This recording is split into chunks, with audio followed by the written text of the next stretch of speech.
સ્વાધ્યાયનો ત્રીજો દાખલો થોડોક લેન્ધી છે પણ સ્ટેપ બાય સ્ટેપ સમજીએ. સૌથી પહેલા તમને ત્રણ વીજભાર આપ્યા છે. આ ત્રણેય સમબાજુ ત્રિકોણના શિરોબિંદુ છે.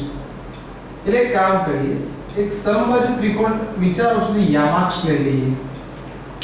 આ યામાક્ષની ઉપર આ રેડ જે દોરાય એક શિરોબિંદુ ને ધ્યાનમાં લઈ દોરેલું ત્રિકોણ છે.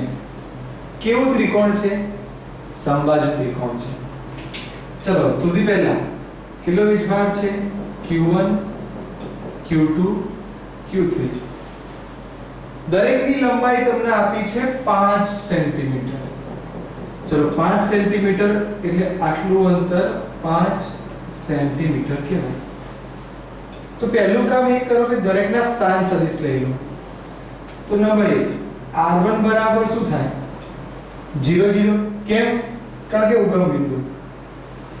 નંબર 2 r2 બરાબર શું થાય? તો કે સર કયા અક્ષ ઉપર છે? x અક્ષ ઉપર છે. તો y આમ કેવો? 0. તો y આમ 0. કેટલું છે? 5 સેન્ટીમીટર નું મીટરમાં કરો તો 10 ની -2. પણ સસ્પેન્સ હવે સ્ટાર્ટ થયું. r3 તો બે જગ્યાએ 5 * 10 ની -2 5 * 10 ની -2 આટલું બે જગ્યાએ લખી નાખી. કેમ? કારણ કે x અને y ની વચ્ચે ક્યાંક છે. રકમમાં એવો શબ્દ આવ્યો કે આપેલો ત્રિકોણ એ સમબાજુ ત્રિકોણ છે. તો સમબાજુ એટલે 60. તો અહીંયા જો મારે r3 લખવું હોય તો પહેલો ઘટક cos થાય, બીજો ઘટક sin થાય. ચલો કિંમત મૂકીએ તો cos 60 ની વેલ્યુ 1/2 અને sin 60 ની વેલ્યુ √3/2. આ ત્રણે ત્રણ એટલા માટે શોધ્યા કારણ કે મારે બળ શોધવું પડશે. કઈ જગ્યાએ બળ શોધવાનું છે? C પર લાગતું બળ. તો A B અને C 1 2 અને 3. આવું ટેકનિકલી વિચારો કે સર મારે F3 જોઈતું હોય તો આવું કહેવાય ત્રીજા પર પહેલા વડે લાગતું બળ, ત્રીજા પર બીજા વડે લાગતું બળ. તેનો મતલબ કે મારે શેની જરૂર પડશે? એક r3 - r1 અને બીજું r3 - r2. આ બંનેની જરૂર પડશે. ચલો બંનેની શોધખોળ કરી દઈએ. ડાયરેક્ટ કરો. આમાંથી આને બાદ કરો તો 0 છે એટલે એનું એ લખી દો. તો આનું આ લખી દઈએ તો 5/2 10 - -2 5 √3/2 10 - -2. પણ હવે મજા આવશે. આમાંથી આને બાદ કરો. ચલો આમાંથી આ બાદ કરીએ તો સર y આમ તો 0. આમાંથી 0 બાદ કરો એટલે એ તો એમનું એમ જ લખી દઈએ 5 √3/2 10 - -2. પાછળ એકમ લખી દો મીટર. પણ અડધામાંથી આખું જાય. ફરી બોલું છું, અડધામાંથી આખું જાય તો -અડધું રહે. તો આનું આ જ પદ પણ -10 ની -2. આટલે સુધી કોઈ વાંધો નથી. કયા કયા વીજભાર છે? વીજભારને લખવા હોય તો q1 બરાબર રકમ આપી છે પ્રમાણે 0.5 * 10 ની -6. ચલો q2 બરાબર -0.25 * 10 ની -6. q3 બરાબર 0.1 * 10 ની -6. બધાને એકમ કુલ. હવે આ કિંમત અહીં મૂકવાની. ચલો ટ્રાય કરીએ. લખાવો સૂત્ર. તો એક કામ કરું છું, પહેલા F31 શોધી કાઢીએ. તો નંબર 1 પહેલું F31. ચલો બેટા સૂત્ર કે q3 q1 upon આવું શીખવાડી હતું r3 - r1 નો ક્યુબ r3 - r1. કિંમતો મૂકીશું. ચલો કિંમત મૂકીએ તો F31 k ની વેલ્યુ 9 * 10 ની 9. q3 ની વેલ્યુ 0.1 Q1 એની વેલ્યુ 0.5 10 ની -12 કરી કાઢી. કેમ -12 કરી? -6 -12. એની બાજુમાં જે છે એ R3 R1 એટલે આ આખું અંતર લખાય. એ વિચારો કે શું કોમન નીકળે. તો જોજો અહીંથી લખ્યા પછી શું કોમન નીકળશે? તો 5 બંનેમાંથી કોમન, ભાગ્યા 2 કોમન, 10 ની -2 કોમન. તો શું રહેશે? તો 5 કોમન નીકળી ગયા, 2 કોમન નીકળ્યા, 10 ની -2 કોમન નીકળ્યા. તો અહીંયા રહેશે 1, અહીંયા રહેશે √3. ડન.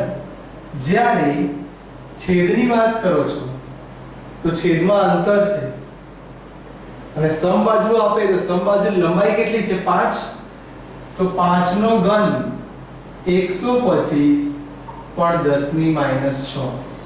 ફરી 10 ની -6 કેમ આવ્યું? સેન્ટીમીટર છે.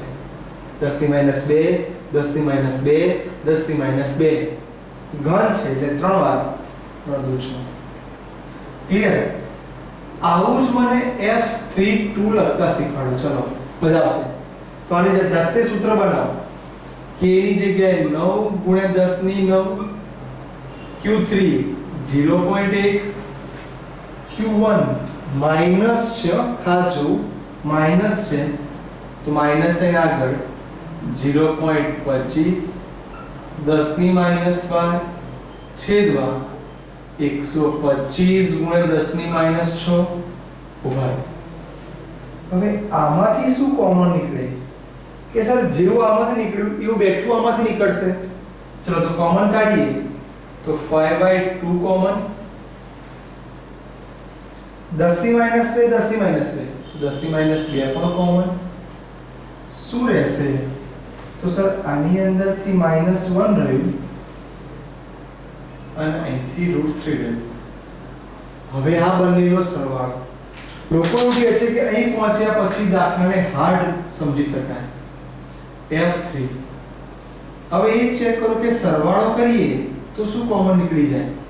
તો જો 9 * 10 ની 9 કોમન, આટલી વસ્તુ કોમન 12, 0.1 કોમન 0.1 કોમન 12, 10 ની -12 કોમન 10 ની -12 કોમન 12, 5/2 5/2 10 ની -2 કોમન 5/2 10 ની -2 કોમન 12 છેદમાં 125 ગુણ્યા 10 ની -6 કોમન 12.